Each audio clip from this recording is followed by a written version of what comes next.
Good afternoon mga kalangga. Today po ay magluluto po ako ng crispy pork chips.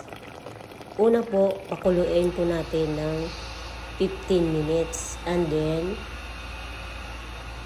i-air fryer po ng 15 minutes again.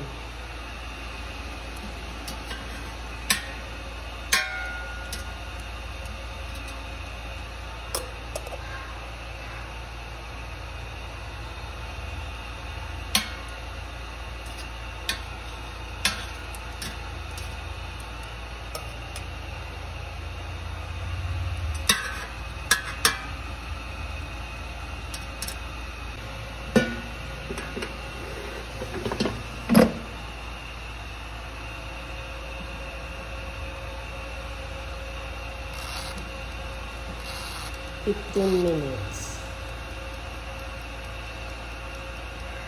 And then, pagkatapos po ng 15 minutes air fry, i-deep fry naman po ng 5 to 6 minutes. Kasi luto naman po siya eh. Para mag-crispy lang. Kaya, deep fry natin. Yan na po ang resulta na. Tapos, magic sabor na kalamansi. Isaw-saw.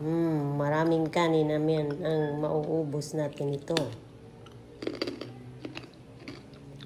Thank you for watching.